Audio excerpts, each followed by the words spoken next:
মানা করেছিলাম না বোরকা হিজাব ছাড়া বাসা থেকে বের না হতে? করেছিলাম কিনা বলো? কলেজ মাঠের ভিড় ডাসা পরিবেশে এমপি সারফরাজ ইউসুফ খানের ধমকে স্বরে বলা কথায় মুহূর্তে কেঁপে উঠল পিহুর ছোট মনটি। হরিণের মতো টানা টানা কাজল কালো চোখ দুটো নোনা জলে পুকুরে পরিণত হয়ে গিয়েছে। অপমানের লজ্জায় মাথা নুইয়ে দাঁড়িয়ে আছে কলেজ মাঠের মাঝখানে। ইউসুফের সম্মুখে পিহু। ওর পরনের টকটকে লাল জর্জেটে একটা থ্রি পিস রয়েছে, অন্যটা এক পাশ দিয়ে নেওয়া, অন্য পাশে হাঁটু সুই সুই চুলগুলো বিরাজ করছে। লাল এই রংটা ওর উজ্জ্বল শ্যামলা শরীরে অদ্ভুত মানিয়েছে। পরক্ষণেই কাছুমাছু কণ্ঠে পিহু বলল, আমার কোনো বোরকা নেই, মাত্র দুইটা জামা আছে। কেবল এই দুটোই বাড়ির বাইরে পরে আসার উপযুক্ত। এই জামা দুটো আমার না, আমার বড় বোনের। 1 বছর ব্যবহার করার পর ওর কাজে আর ভালো লাগে নাই, আমাকে পরার জন্য দিয়েছে। ইউসুফ কিছুটা থমকালো পিহুর এরূপ কথা শুনে। ভ্রু কুঁচকে ওপর থেকে নিচ পর্যন্ত একবার তীক্ষ্ণ দৃষ্টিতে পরখ করলো সেই পিহুকে। ভয়ে গুটিয়ে যাচ্ছিল পিহু। পরক্ষণে ইউসুফ নিজের শক্ত হাত দ্বারা পিহুর ডান হাতে কবজি চেপে ধরে কলেজ গেটের দিকে হাঁটা শুরু করলো। ভয়ে ছিটিয়ে আসা মনে কিঞ্চিত সাহস সঞ্চয় করে পিহু বলল, কোথায় নিয়ে যাচ্ছেন আমাকে? সবাই দেখছে। আপনার আমার সাথে এমন আচরণ করা ভালো দেখাচ্ছে না যে তা কিনা আপনার নজরে পড়ছে না। ইউসুফ থেমে দাঁড়িয়ে চোখে মুখে তীব্র কঠোরতার ছাপ ফুটিয়ে আশেপাশে একবার দৃষ্টি বুলিয়ে নিল। তার এই একটিমাত্র নজরই যথেষ্ট ছিল। শ্বাসরুদ্ধ নীরবতায় পুরো কলেজকে নাড়িয়ে নেওয়া হয়েছে। শিক্ষক শিক্ষিকারা চোখে নামিয়ে দ্রুত পায়ে অফিস রুমের দিকে চলে গেলেন।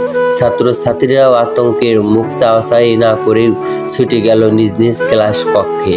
কয়েক সেকেন্ডের আগেও যেখানে ডাসা ভিড় জমেছিল, সেই নীরব পরিবেশে এখন কেবল ইউসুফ আর পিহুর নিঃশ্বাসের শব্দও শোনা সম্ভব হচ্ছে যেন। পরপরই ইউসুফ গাড় হালকা ঘুরিয়ে পিহুর দিকে তাকিয়ে বলল, নিজে কামাইয়ে খাই, নিজের ক্ষমতায় চলি, কারো বাপের হোটেলে খাই না। তাই কে কিভাবে আমার আচরণ নিল না নিল সেটা নিয়ে আমার মাথায় ব্যথা নেই। পিহু এবার আরো একটু সাহস দেখিয়ে বলল, আপনি অনেক ক্ষমতা সম্পন্ন মানুষ, সেটা এই কলেজে প্রতিটা ইট পাথরেও জানে। কিন্তু আমি অতি সাধারণ পরিবারের মেয়ে, আমার কোনো ক্ষমতা নেই, তাই আমার লাজ লজ্জাও আছে। হাত ছাড়ুন আমার। মুহূর্তে ইউসুফের চেয়াল শক্ত হলো। কণ্ঠ নিচু করে হাড় হিম করে দেওয়ার মতো করে বলল, মুখ দিয়ে আর একটা শব্দ উচ্চারণ করলে এই কলেজের মাটির নিচেই তোমাকে জীবন্ত পুষ্টাতে ফেলবো।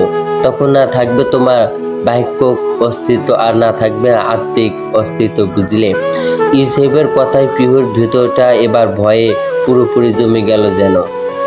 একটা শব্দ মুখ থেকে বের করার সাহস সে করে উঠতে পারল না। ইউসুফ পিহুর হাত ওভাবে শক্ত করে ধরে কলেজে গেট পেরিয়ে বাইরে তার দাঁড় করিয়ে রাখা কালো পিএড ব্লু গাড়িটার সামনে এসে দাঁড়ালো। মুহূর্তের মধ্যে গাড়ির দরজা খুলে দিল একজন কালো পোশাকধারী বডিগার্ড। ড্রাইভিং সিটে পাশের সিটে আতঙ্কের আসন্ন পিহুকে বসিয়ে দিয়ে ইউসুফ রয় ড্রাইভিং সিটে বসে পড়ল।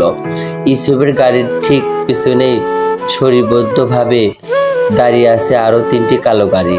প্রতিটি গাড়ি ভর্তি রয়েছে কালো পোশাকধারী বিশাল বিশাল বন্দুক হাতে নেওয়া বডিগার্ড সরা। ইউসুফ গাড়ি স্টার্ট করলো। কালো কাফেলার মতো গাড়িগুলো কলেজে এগিয়ে ছেড়ে বেরিয়ে এলো।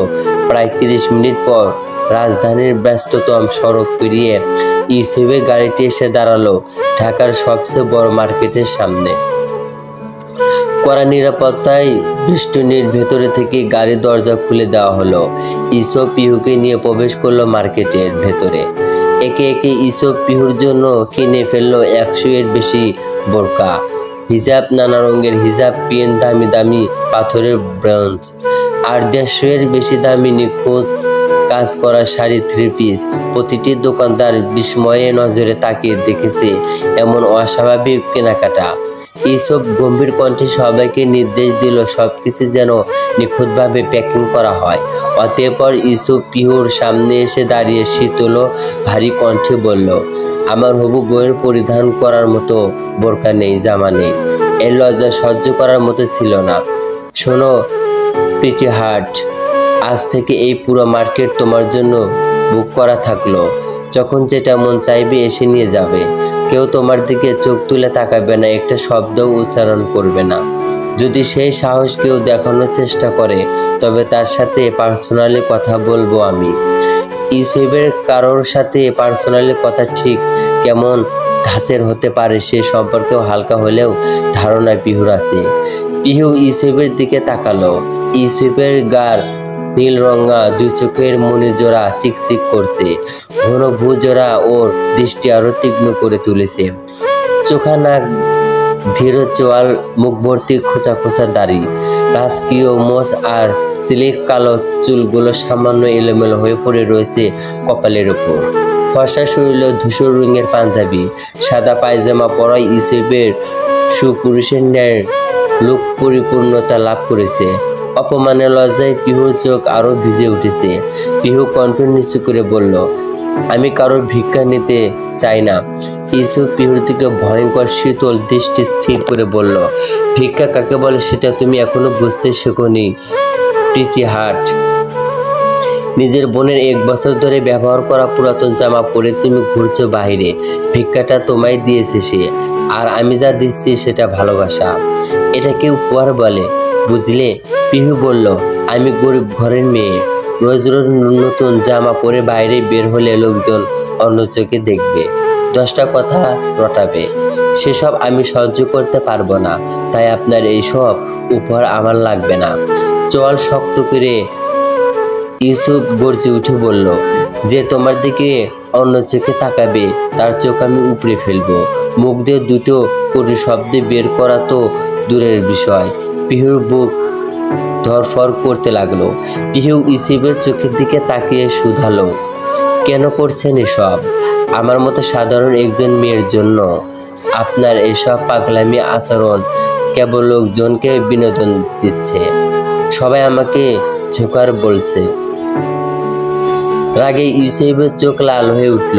তাতে তার চেপে বলল, এমপি সারফারাজ ইউসুফ খানের হবু বউকে জোকার বলছে কে? তার কলিজে এত বড় নাম বলো, নামটি শুনি, তারপর তার কলিজাটা বের করে ওজন করে দেখবো আমি। পিহু ঢোক গেল একবার। এই লোকের সাথে কোনো কথা বলা মানেই প্রতি উত্তর হিসাবে কোনো না কোনো ভয়ঙ্কর রকমের থ্রেট শোনা। পিহুকে নীরব থাকতে দেখে ইউসুফ বলল, লোকে কি বলবে, লোকে কি ভাববে, লোকে কি করলো, এসব ভেবে ভেবেই নিজের জীবনের অর্ধেক সময় পার করে ফেলেছো তুমি। তাই এই ভাবনা তখন সর্বক্ষেত্রেই তোমার মাথায় আসে। এক ধরনের বাজে অভ্যাসে পরিণত হয়েছে এটা। যত তাড়াতাড়ি এই চিন্তাগুলো মাথা থেকে ঝেড়ে ফেলতে পারবে তোমার জন্য তত ভালো হবে, বুঝেছো প্রিটি হার্ট? পিহু মাথা নুয়ে রেখেছেন। দোকানদারদের প্যাকিং করা শেষ হলো।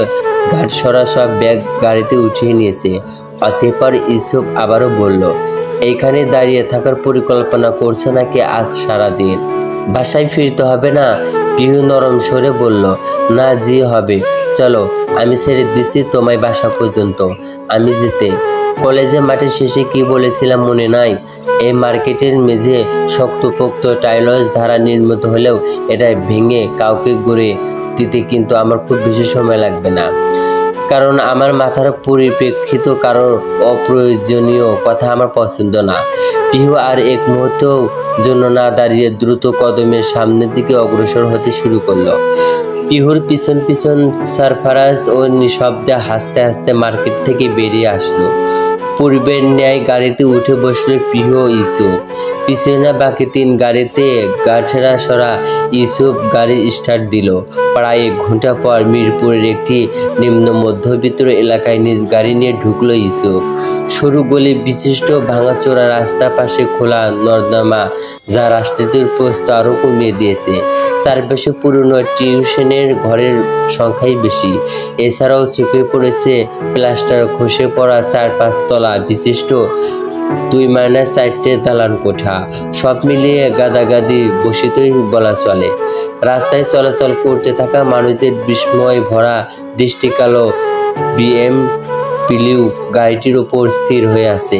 এমন বিলাসবহুল গাড়ি নিয়ে এই ভাঙাচোরা গলিতে কোনো ধনী ক্ষমতার সম্পন্ন ব্যক্তি আসাটাই ভীষণ বেমানান দেখাচ্ছে কিনা। কিছুটা এগিয়ে গিয়ে ইসব গাড়ি ব্রেক কষলো একটি 3 সিটের প্রাচীন দেওয়ার গেটের সামনে। পিহু ততক্ষণ নামতে উদ্যান হলো। ইসব ওর হাত চেপে ধরে ওকে থামিয়ে দিল। পিহুর বুকের ভেতরটা ধুকপুক ধুকপুক শব্দ করছিল। ওর সাহস হচ্ছিল না ইসবের চোখের দিকে চোখ তুলে তাকানো। ইসব ধীরে স্বরে বলল, বাড়ি পর্যন্ত নিয়ে এলাম, অথচ একবারও বললে না ভেতরে গিয়ে অত্যন্ত 1 গ্লাস পানি পান করতে। আমাকে কি তোমার এমন ভয়ঙ্কর কোনো খাদেম বলে মনে হয় যে বাড়ির ভেতরে ঢুকলেই তোমরা বাবাকে বিরাট লসের মুখে পড়তে হবে আমার আপ্যায়ন করতে গিয়ে? বাবা শব্দটা শুনে পিহুর ভেতরটা কেমন যেন করে উঠল। একটি আগেও ভিতর ছাপ ফুটে থাকা মুখশ্রীটি নিজের রূপ পাল্টে নিয়েছে। কঠোরতার ছাপ ফুটে উঠেছে সেই স্থলে। পিহু নিজের অন্য হাতে জোরে ইউসুফের বাঁধন থেকে মুক্ত হয়ে গাড়ির দরজা খুলে নামতে নামতে বলল, আমার কোনো বাবা নেই এমপি সাহেব। পিহুর আর থামলো না। দ্রুত গতিতে বাড়ির ভেতরে ঢুকে গেটটা শব্দ করে বন্ধ করে দিল। পিহুর কথায় ইউসুফের কপালে ভাঁজ আরো গভীর হলো। ওর জানা তথ্যের পিহুর বাবা এখনো জীবিত আছেন। তবে কি ওদের বাবা মেয়ের মধ্যকার সম্পর্কটা স্বাভাবিক নয়, নাকি অন্য কোনো গোপন রহস্য লুকিয়ে রেখেছে? মেয়েটি নিজের মনের ভেতরে মাথার ভেতর একের পর এক প্রশ্ন ঘুরপাক খেতে শুরু করেছে ইউসুফের। ঠিক তখনই ওর মনে পড়ল গাড়ির ডিকিতে কেনাকাটা করা সব জামা কাপড়ের ব্যাগগুলো রাখা রয়েছে। পরক্ষণেই ইউসুফ বডিগার্ডের উদ্দেশ্যে বলল সব প্যাকেট ভেতরে পৌঁছে দেওয়ার জন্য। অন্যদিকে বাড়ির ভেতরে প্রবেশ করে পিহু কলতলায় গিয়ে হাত মুখ ধুচ্ছিল। চারপাশে পরিবেশ ও পরিস্থিতি দেখলে বোঝা সম্ভব যে ওদের সংসার কতটা অভাবে চাদরে মুড়ে আছে। 6 শতক জায়গায় ওপর দাঁড়িয়ে থাকা ছোট্ট একতলা ইট পাথরের বাড়িটি জায়গায় জায়গায় প্লাস্টার খসে পড়েছে, রং চটে গিয়েছে। 4টে থাকার মতো ঘর আর একটি মাত্র পাবলিক ওয়াশরুম রয়েছে এ বাড়িতে। ওই একাই সব মিলেই ব্যবহার করে। এ বাড়ির সদস্য সংখ্যা মোট 6 জন। পিহু, তার বাবা নজরুল মিয়া, সৎ মা সোমা বেগম, সোমার আগে সংসারের মেয়ে সোনালী, আর জবরুলের পক্ষ থেকে জন্ম নেওয়া 2 যমজ ছেলে রিফাত ও রিয়া। সোনালী পিহুর চেয়ে 6 বছরের বড়, আর রিফাত রিয়া পিহুর চেয়ে 4 বছরের ছোট। সোনালী নিজ ঘর থেকে বের হয়ে আসতেই পিহুকে কলতলায় দেখতে পেয়ে চিল্লিয়ে সোমাকে ডেকে বলল, মা, ও মা, এ বাড়ির নবাবজাদি তো ঘরে ফিরেছে, কিন্তু এর হাত তো দেখছি খালি। তুই না সকলে কত কিছু আনতে কইছিল, আয়সা দেখো তার কোনো কিছুই নিয়ে আসেনি। ও সোনালীর কথায় যেন পিহুর উপর কোনো প্রভাব ফেলতে সক্ষম হলো না। সে নিজের মতো করে হাত মুখ ধোয়া শেষ হলো। আঙিনার মাছ দিয়া টাঙ্গানো রশির ওপর থেকে গামছাটা নিয়ে শরীরে পানিটুকু মুছতে শুরু করলো। সোমা তাতে দাঁত পিষে ঘর থেকে বের হয়ে এদিকে আস্তে আস্তে বললেন, আনে নাই মানে আজ ওর পিঠে ছাল চামড়া তুলে ফেলবো আমি। আমার কথাও অমান্য করা ফল কতটা ভয়ঙ্কর হতে পারে তা হারে হারে টের পাবে ওই মাইয়া। ওই সময় গেট খুলে ভেতরে প্রবেশ করলে ইউসুফ উচ্চস্বরে সোমাকে উদ্দেশ্য করে বলল, আসসালামু আলাইকুম হবু সৎ শাশুড়ি আম্মা। পুরুষালী কণ্ঠস্বর কর্ণপাত হতেই পিহু, সোমা বেগম আর সোনালী গেটের দিকে তাকালেই ইউসুফকে হালকা হাসি মুখের ভেতরে প্রবেশ করতে দেখল। মুহূর্তেই সোমা আর সোনালীর চেহারার ধরন পাল্টে গেল। ঠোঁটে ফুটে উঠেছে কৃত্রিম হাসির রেখা। পিহু নিষ্পৃহত ভঙ্গিতে মাটির দিকে তাকিয়ে দাঁড়িয়ে আছে। ওর হাতে গামছাটা এখনো ধরা। সোমা তাড়াহুড়ো করে এগিয়ে এলো ইউসুফের দিকে। নিজ মুখে চওড়া হাসি ফুটিয়ে বলল, ওয়ালাইকুম আসসালাম বাবা, হঠাৎ এভাবে চলে আসবে ভাবতেও পারিনি আমরা।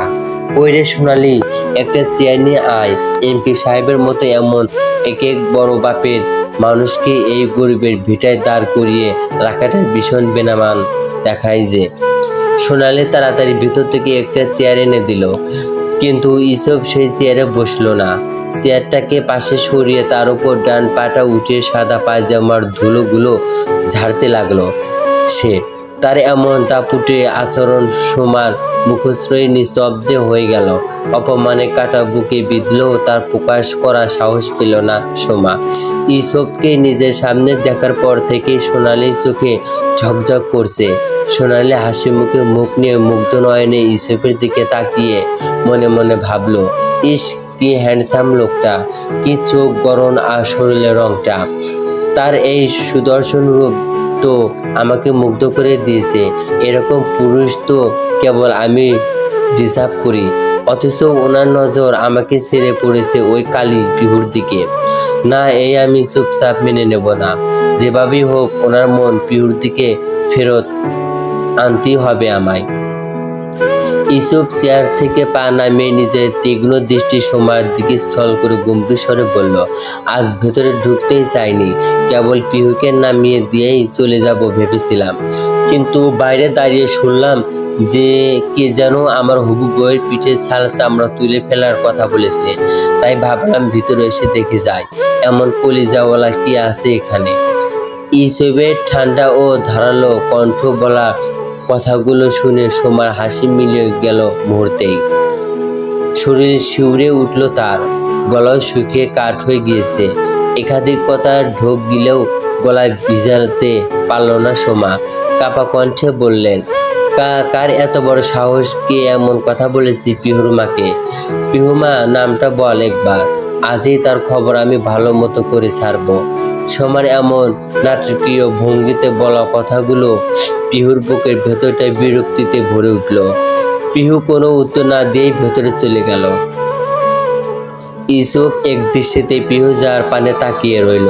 পরক্ষণেই সোমা আবারও কিছু মরিয়া হয়ে হেসে বললেন, তুমি হয়তো ভুল শুনেছ বাবা, এ বাড়ি তো দূরের কথা, পুরো মহল্লাতেই কেউ সাহস করবে না পিহুর মায়ের সাথে উঁচু গলায় কথা বলার। ইসবের ঠোঁটে বিদ্রুপের রেখা ফুটে উঠল। শান্ত কণ্ঠে বলল, ভুলটা যেন আর না হয় শুনি, সেদিকে খেয়াল রাখবেন, নয়তো ফল কতটা ভয়ঙ্কর হতে পারে তা কল্পনা করতে পারবেন না। হবু শাশুড়ি আম্মা। ইসবের শীতল কণ্ঠে ধমকে সোমার শরীরের ভেতরে কাঁপুনি ধরিয়ে দিল। সোমা আর কোনো উত্তর দিতে পারল না। মুখ কাছুমাছু করে নিঃশব্দ হয়ে দাঁড়িয়ে রইলেন তিনি। ঠিক তখনই গাঁটছড়ায় একে একে সব শপিং ব্যাগ নিয়ে ভেতরে ঢুকলো। আঙিনায় দাঁড়িয়ে থাকা সোমা ও সোনালির চোখ ছানা বড় হয়ে গেল। ওদের মনে প্রশ্ন জাগছে, কি আছে এতগুলো ব্যাগে? এইসব ধীর কণ্ঠে বলল, আমার হবু বউয়ের জন্য কিছু কেনাকাটা করেছি, এখন থেকে এগুলো কেবলমাত্র সেই ব্যবহার করবে। সোনালির দুই চোখে খুশিতে ঝকঝক করে উঠল। সে হাসি মুখে বলল, তাহলে এসব থেকে আমিও আমার পছন্দ মতো জামা কাপড় নিয়ে পরতে পারবো। ইসু ভূ কুচকে সোনালির দিকে তাকিয়ে বলল, বড় আপা ধৈর্য ধরুন, ব্যবহার করবে ঠিকই, তবে আপনার বউ ব্যবহার করার 1 বছর পর থেকে সেই সব কাপড় আপনার ব্যবহারের জন্য উপযুক্ত হবে। তার আগে যদি কোনো জিনিস অন্য নিয়তে স্পর্শ করতে যান, তাহলে যে হাত দিয়ে স্পর্শ করবেন সেই হাত আমি খুব যত্ন নিয়ে আপনার শরীর থেকে আলাদা করে দিব। বুঝতে পেরেছেন? ইউসুফের কথায় সোনালির মুখে লাল হয়ে উঠল রাগে আর অপমানে। যে কাজটা এতদিন সোনালি নিজে পিহুর সাথে করে এসেছে, আজ সেই কাজের পুনরাবৃত্তি কিনা ওর নিজের সাথেই হবে, এমন অপমান তার কপালে জুটল। সোনালি আর এক মুহূর্ত দেরি না করে গজগজ করতে করতে নিজের ঘরে চলে গেল।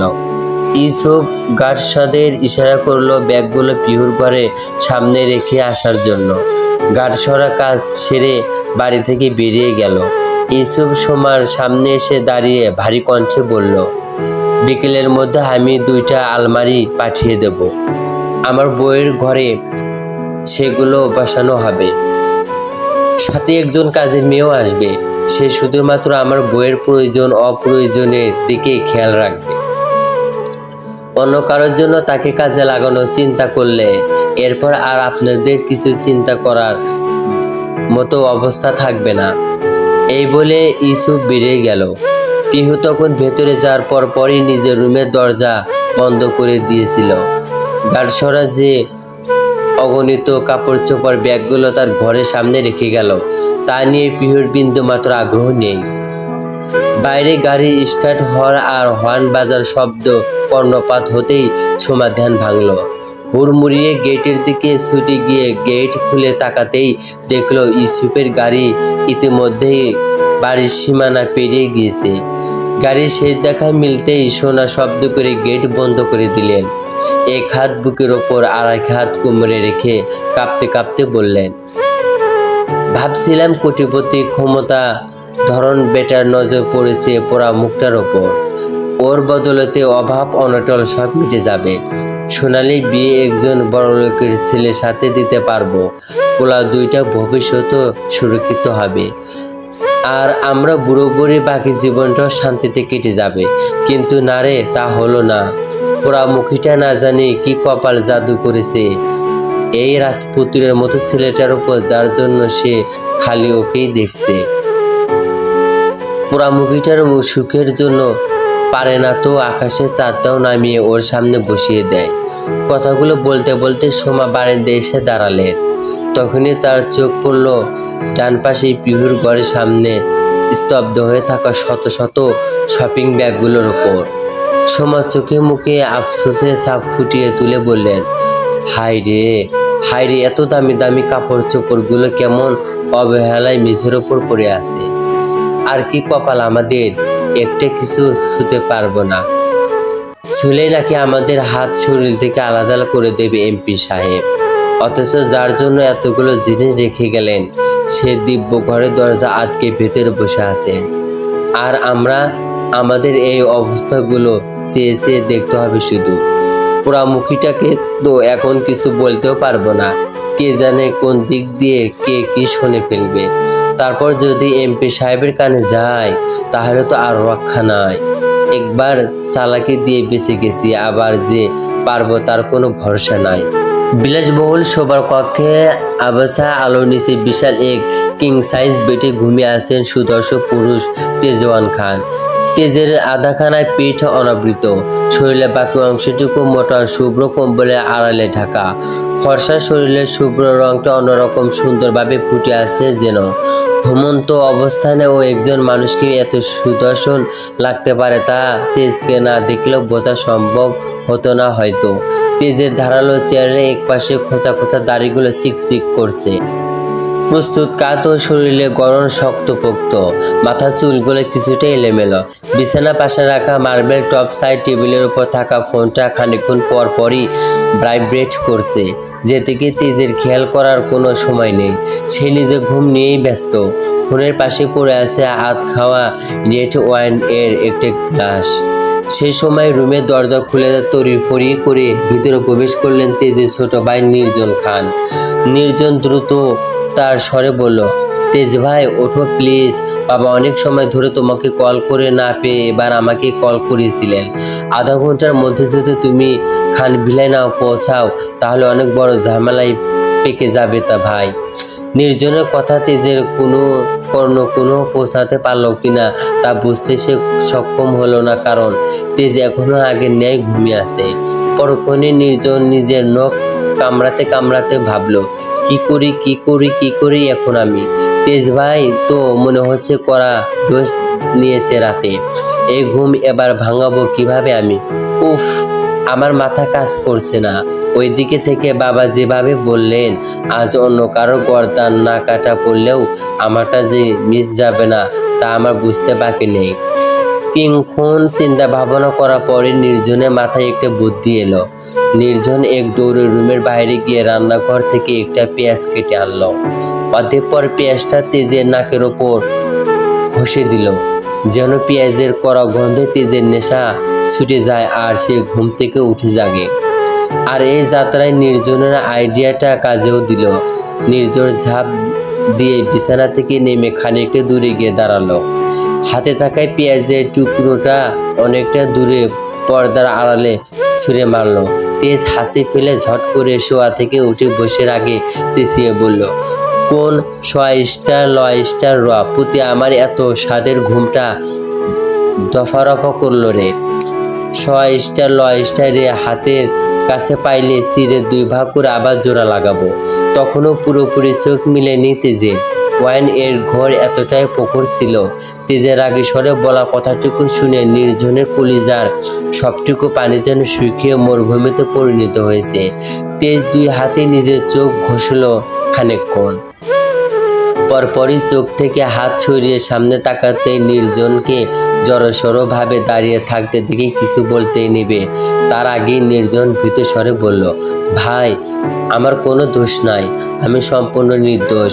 বাবা কল করেছিল 1/2 ঘন্টার মধ্যে তোমায় বাসায় ডেকেছেন। বাসায় কোনো জানি শিশু না টিসু এসে বসে আছেন, আর সেই মেয়ে নিজেকে তোমার সন্তানের মা বলে দাবি করেছেন। এই নিয়ে বাবা তোমার উপর হ্যাপি খেপে আছেন। পরিস্থিতি এমন অবস্থায় দেখে আমি বাধ্য হয়েছি তোমায় এভাবে ঘুম থেকে জাগাতে। এক নিঃশ্বাসে সবগুলো কথা বলে নির্জন জোরে জোরে শ্বাস ফেলতে শুরু করলো। তেজের ঘাড়ের রগগুলো ফুলে উঠেছে মুহূর্তেই। 2 চোখে হালকা নীলচে বর্ণের মণি চারপাশে থাকা সাদা অংশ রাগে লালচে বর্ণ ধারণ করেছে। তেজ নিজের শরীরের উপর থাকা শুভ্র রঙের কম্বলটা সরিয়ে বলল, যাদের স্পাম দিয়েছি তারা তো এখনো পর্যন্ত নিজেকে প্রেগনেন্ট বলে দাবি করলো না, আর যাকে ছুঁইনি পর্যন্ত সে এসে বলেছে সারপ্রাইজ তুমি বাবা হতে যাচ্ছ। ভাই আমার স্পাম কি এবার বাতাসে উড়ে বেড়াচ্ছে, আর যার তার কাছে চলে গিয়ে আমাকে তাদের সন্তানের বাবা বানিয়ে দিয়েছে।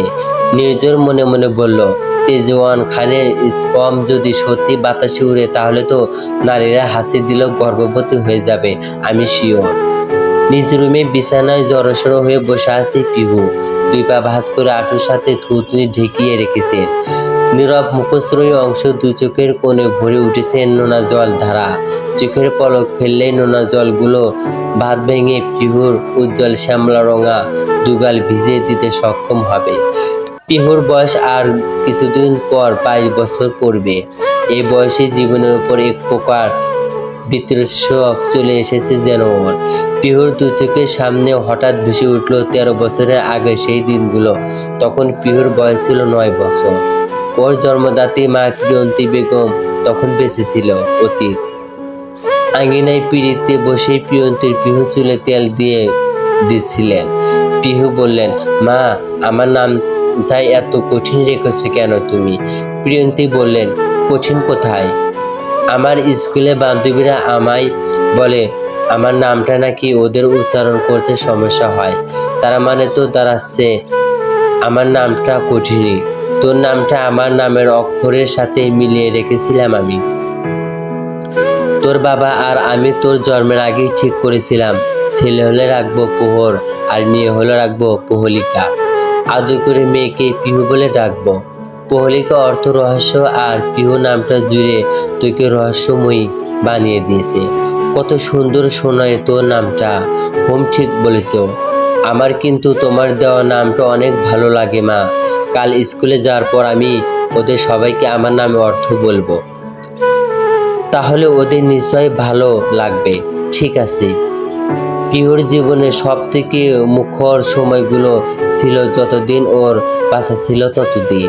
এরপর হঠাৎ ওর মুখের চাঁদকে কালো দুঃখের মেঘ নিজ চাঁদের মুখ মুড়িয়ে নিল। প্রিয়ন্তীর ব্রেইন ক্যান্সার ধরা পড়ল।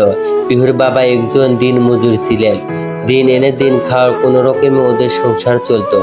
আর্থিক অবস্থা ভালো না হওয়ায় প্রিয়ন্তীর সুচিকিৎসা করা জুবরুলের পক্ষে সম্ভব হয়ে ওঠেনি। ধীরে ধীরে প্রিয়ন্তী আরো বেশি অসুস্থ হয়ে পড়লেন। ছোট পিহু নিজের মাকে যন্ত্রণায় কাতরাতে দেখে কেবল হু হু করে কাঁদত। প্রিয়ন্তীর হাঁটু জেনে যাওয়া সব চুল উঠে গেল।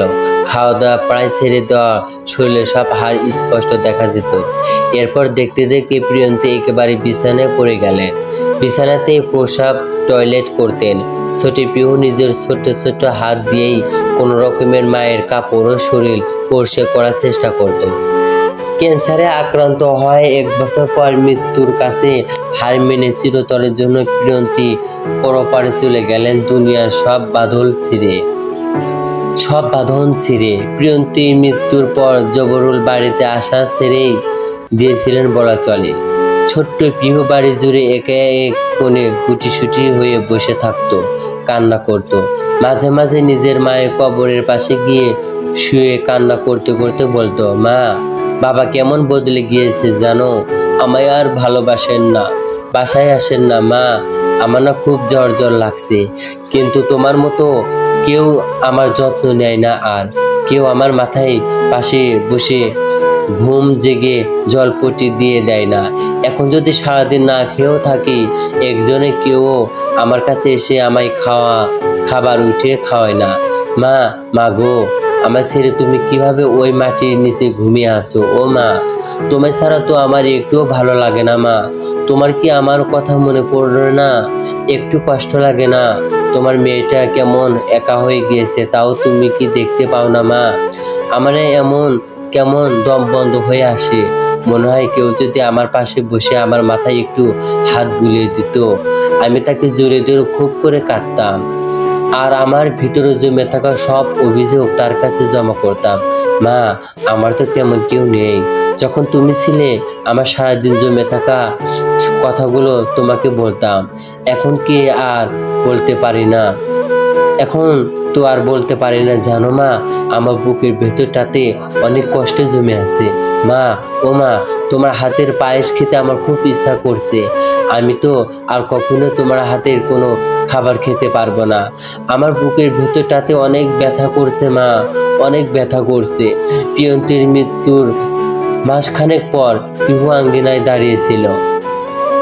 সেই সময় নিজের বাবা জবরুলকে অপরিচিত একজন নারীর হাত ধরে বাড়ির ভেতরে আসতে দেখে পিহুর ছোট্ট মনে প্রশ্ন জাগে তাকে নিয়ে।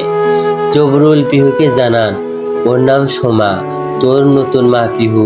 পিছন থেকে আরো একজন মেয়ে এসে জবরুলের অন্য হাত জড়িয়ে ধরে হাসি মুখে তাকে বাবা বলে ডাকলো। পিহুর সাথে ওর পরিচয় করিয়ে দেয় জবরুল।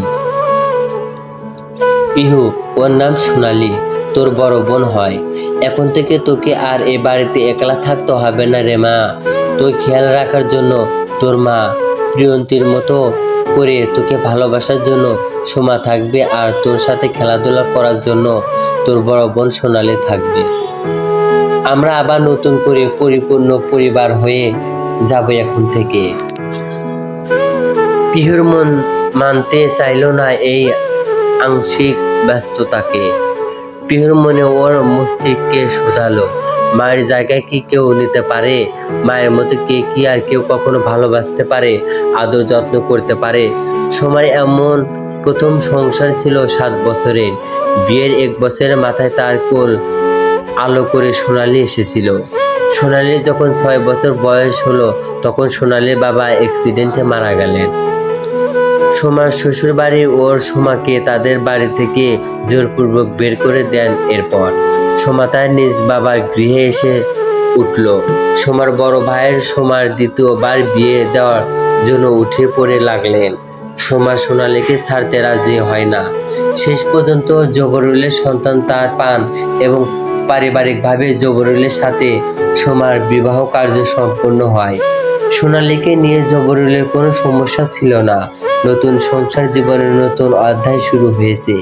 এখন আর দিন মজুরি করে সংসারে ভার বহন করা সম্ভব না ভেবে জবরুল তার একজন বন্ধুর সহায়তায় চট্টগ্রামে একটা নামী বেসরকারি কোম্পানিতে সিকিউরিটি পদে চাকরি নিয়ে সক্ষম হন। সেই চাকরির বদলতে তার জীবনে শারীরিক কষ্টের পরিমাণ অনেকটা হালকা হয়ে যায়। শুরুর সময়ে জবরুলের বেতন ছিল মাসিক 1500 টাকা। কিছু টাকা নিজের জন্য রেখে বাকি টাকা ঢাকায় নিজ বাড়ি অর্থাৎ সোমার কাছে পাঠিয়ে দিতে তিনি। সোমা সেই টাকা নিয়ে নিজের ও সোনালীর জন্য ভালো ভালো পোশাক কিনতেন, ভালো ভালো খাবার খেতেন। সময় এমন থেকেই জবরুল অনুপস্থিতিতে উঠতে বসতে পিহুর সাথে দুর্ব্যবহার করতেন। পিহুকে দিয়ে সংসারে যাবতীয় কাজ করাতেন, রান্না করা থেকে শুরু করে ওদের দুজনের পরিধানে কাপড় পর্যন্ত পিহুকেই ধুয়ে দিতে হতো রোজ দিন। জবরুলের ছুটির পরিমাণ অনেক কম ছিল। 4-5 মাস অন্তর 4-5 দিনের জন্য ঢাকায় নিজ বাড়িতে আসতে পারতেন তিনি। জবরুল আসার পর পিহু, সোমা, সোনালী তিনজনের জন্য নতুন নতুন পোশাক কিনে আনতে নিজ সামর্থ্য অনুযায়ী। প্রথমবার যখন জবরুল ছুটিতে বাড়ি আসলেন তখন সোনালীর জন্য যে জামা জবরুল এনেছিল তার ওর পছন্দ হয় না, কিন্তু পিহুর জন্য জবরুল যে জামা এনেছিল তার সোনালীর বড্ড মনে ধরে। তাই সোনালীর ইচ্ছা করে নিজের জামা কেটে ছিঁড়ে নষ্ট করে সেই নষ্ট করার দায়ভার পিহুর উপরে দিয়েছিল। সোমাও সোনালীর কথায় সমর্থন করেছিলেন। ছোট পিহু সবার অনেক চেষ্টা করা বাবার সামনে নিজেকে নির্দোষ প্রমাণ করতে পারেনি। জবরুলের মনটা সোমা ও সোনালী মিলে এতটাই বাজেভাবে মিশিয়ে দিতে শুরু করেছিল দিনের পর দিন যে পিহুর কোনো মূল্যই জবরুলের নজরে ছিল না। পিহুকে কেবল প্রিয়ন্তীর স্মৃতি মনে করে এ বাড়িতে থাকতে দিচ্ছেন তিনি, নয়তো অনেক আগেই বের করে দিতেন, এমনও কথা পিহুর মুখের ওপর বলেছিলেন জবরুল। নিজের বাবার চোখে নিজের জন্য এত রাগ ঘৃণা দেখতে দেখতে পিহু বড় হতে হতে অভিযোগ করা ভাষা ভুলে গেল। সব কষ্ট, সব অভিযোগ পিহু নিজের মনের মধ্যে জমিয়ে রাখতে শুরু করে। সোমা যমজ 2 ছেলে জন্ম নিতে সক্ষম হলে পিহুর মূল্য এ বাড়িতে একেবারে শূন্য হয়ে দাঁড়ায়। তখন পিহু নিজের মনকে এই বলে বুঝ দেয় তার এই পৃথিবীতে এখন আর আপন বলতে কেউ নেই। যিনি ছিল পিহুর মা প্রিয়ন্তী তিনি মারা গিয়েছেন। আর পিহুর বাবা বলে লোক সমাজ যাকে চেনেন সে আসলে পিহুর বাবা না, সে তার দ্বিতীয় স্ত্রীর তরফের সন্তানদের বাবা। বর্তমান দরজায় কড়া নাড়ায় শব্দ হতেই পিহুর হুঁশ ফিরল। ওড়নার আঁচল দিয়ে চোখের পানিটুকু মুছে বিছানা থেকে নামলো পিহু। অতঃপর দরজার কাছে সে দরজা খুলতে সামনে একজন 25+ বয়সী অপরিচিত মহিলাকে হাসি দাঁড়িয়ে থাকতে দেখে পিহু বলল, জি কে আপনি? মেয়েটি বলল, আগে আমার নাম কমলা বানু। আমারে সাহেব পাঠিয়েছেন আপনার যত্ন আত্মীয়তে যেন কোনো ত্রুটি না হয় সেই খেয়াল রাখতে। পিহু ভূ যুগল কিঞ্চিতে কুচকে এলো। দেখুন কমলা আপা, আমি একজন যথেষ্ট জমিদার বয়সী মেয়ে। আমার যত্ন আত্মি আমি নিজেই করতে পারবি। এত বছর ধরে করে এসেছি, আগামীতেও পারবো। আপনাকে আমার যত্ন আত্মি করতে হবে না। আপনি এই কথাটা আপনার সাহেবকে বলে দিবেন কেমন? কমলা বলল, ও মা গো, আমার কি পাগলা কুত্তায় কামড়াইছে যে আমি সিংহের মুখের সামনে দাঁড়িয়ে তার দেওয়া হুকুম মাইনা চলতে পারমু না? এই কথা কইতে যামু। শোনো আপামনি, আমার নিজের জীবনের প্রতি মেলা মায়া আছে। এখন বিয়া করি নাই, তাই সাহেবের যদি কিছু কওনেরই থাকে তো তুমি নিজে কও, আমি কইতে পারমু না। ক্ষমা চাই। রাগে বিরক্তিতে পিহুর শরীর এখন রীতিমতো জ্বালা করছে। এই লোকটা তাকে পেয়েছেন তাকে যা ইচ্ছা তবে তাই তিনি করবেন, আর বাকিদের মন চাক বা না চাক তার মেনে নিয়ে চলতে হবে। যদি একবার না বলা হয় তো কলিজা কাঁপানো ধমকি দিয়ে বসে। এসব কি সহ্য করার মতো বিষয়? কমলা পিহুর পাশ কাটিয়ে ওর রুমের ভিতরে প্রবেশ করলো। পুরো রুমটাতে একবার চোখ বুলাইয়া আবার বাইরে এসে দরজার সামনে পড়ে থাকা সব শপিং ব্যাগগুলো একসাথে করে বাইরে চলে গেল। কিছু সময় পর কয়েকজন পুরুষ লোক সামনে পিছনে পুরো দুটো বিশাল সাইজের দুটো আলমারি নিয়ে ভিতরে আসতে শুরু করলেন। সেই সময় সোনালী ও সোমাও তাদের রুম থেকে বের হয়ে আসলেন। আলমারির দুটো নজর কাড়ার মতো সুন্দর ছিল। সোমা খুব করে ইচ্ছা করছিল একজন তার নিজ রুমে নিতে ও আর একটা সোনালীর রুমে দিতে, কিন্তু মনের ইচ্ছে মনের মধ্যেই কবর দিতে দিতে হলো সোমাকে। এখন তো সারফাজের পাঠানো কাজের মেয়েটা থাকতে তাদের পাশে। এই কাজে মেয়ে কাজ যে কেবল পিহুর প্রয়োজন অপ্রয়োজনের দিকে খেয়াল রাখা নয়, পাশাপাশি ওদের মা মেয়ের ওপর নজর রাখার কাজ সেও করবে, তা খুব ভালোভাবেই বুঝে গিয়েছেন সোমা। এখন থেকে খুব হিসেব করে প্রতিটা কথা বলতে হবে সোমা সোনালীর। কমলায় পিহুর কাছে এসে তাকে সরতে বললেও পিহু কথা বাড়িয়ে লাভ হবে না বুঝে সরে আসলো। অতঃপর লোকগুলো পিহুর রুমের ভেতরে আলমারি দুটো খুব সুন্দর করে সেট করে দিল। পিহুর রুমটা মোটামুটি বড়ই ছিল, কিন্তু রুমের ওপর একটা সিঙ্গেল সাইজের চৌকি, একটা টেবিল চেয়ার আর একটা পুরনো দিনের আলনা ছিল। এখন এই নতুন আলমারি দুটোর কারণে পিহুর রুমের রূপ এই পরিবর্তন হয়ে গিয়েছে অনেকটা।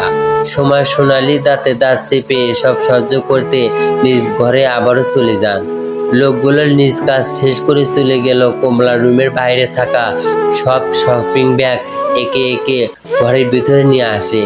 এরপর প্যাকেট থেকে সব বের করে গুছিয়ে রাখতে শুরু করে। গোছাতে গোছাতে একটা মোবাইল এর ব্যাগ হাতে আসে কমলার। পিহু নীরব হয়ে বিছানায় পা ঝুলিয়ে বসেছিল।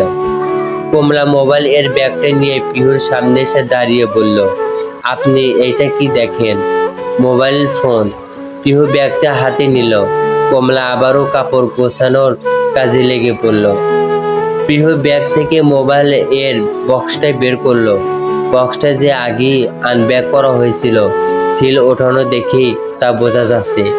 পিহু বক্স থেকে ফোনটা বের করলো। বক্সের গায়ে লেখা ছিল স্যামসাং গ্যালাক্সি S25 আল্ট্রা। ফোনটা দেখে কি যে ভীষণ সুন্দর তা বলার মতো না। পিহু কৌতূহলবশত ফোনের সাইড বাটনে চাপ দিয়ে ফোন স্ক্রিনটা অন হয়ে যায়। সেকেন্ডে 10 যেতে না যেতেই ফোনে কল আসে। পিহু দেখলো আই লাভ ইউ দিয়ে সেভ করার একটা নাম্বার থেকে কল এসেছে। পিহুর ভ্রু কুঁচকে এলো। কল রিসিভ করতে উপাস থেকে চেনা পুরুষালী কণ্ঠটি ভেসে এলো। অবশেষে ফোনটিকে বাক্যমুক্ত করলেন প্রিটি হার্ট। সারফরাজের মুখে প্রিটি হার্ট নামে নিজেকে যখনই সম্মানিত হতে শুনে পিহু তখনই ওর বুকের ভেতরটা কেমন যেন করে উঠল। নিঃশ্বাস ভারী হয়ে আসলো ওর। পিহু বলল, আপনার নাম কবে থেকে এটা হলো? কোনটা? যেটা দিয়ে ফোনের নিজের নাম্বার সেভ করে রেখেছেন সেটা। সব জেনে বুঝেও না বোঝা ভান করেছে। মুখ ফুটিয়ে বলেই পারো, ওটা আমি উচ্চারণ করতে পারবো না। কোনটা জানি না। কয়েকদিন পর আমার বউ হবে, অথচ এখনো নিজের প্রেমের স্বভাবটা ছাড়লেন না। Miss is not fair pretty heart. আমি আপনাকে বিয়ে করতে রাজি হয়েছি নাকি? যে বিয়ে হবে বলেছেন। তুমি রাজি না হলেও আমার কোনো সমস্যা নেই, কারণ না চাইলেও তুমি শুধু আমারই। তাই আমার বউ তো তোমাকেই হতেই হবে। পিহু আর কিছু বলল না। কান থেকে ফোনটা সরিয়ে খট করে কল লাইনে কেটে দিল। ফোনটা নিজের থেকে কিছুটা দূরে বিছানার উপর রেখে দিয়ে দৃষ্টি নিচের দিকে স্থির করল পিহু। এই লোকটা আচমকা পিহুর দুঃখে ভরা জীবনে এসে হাজির হয়েছে, যার আশাটাকে পিহু কখনো কল্পনাও করতে পারেনি। পিহুর চোখের সামনে ভেসে উঠল গতকাল রাতে সেই দুর্বৃত্ত ঘটনার ছাপ। যে ঘটনার ফলস্বরূপ আজ পিহুর জীবন সারফরাজ ইউসুফ খান নামক একজন ক্ষমতা সম্পন্ন এমপির হাতে বন্দী হয়ে গিয়েছে। চলবে ইনশাআল্লাহ।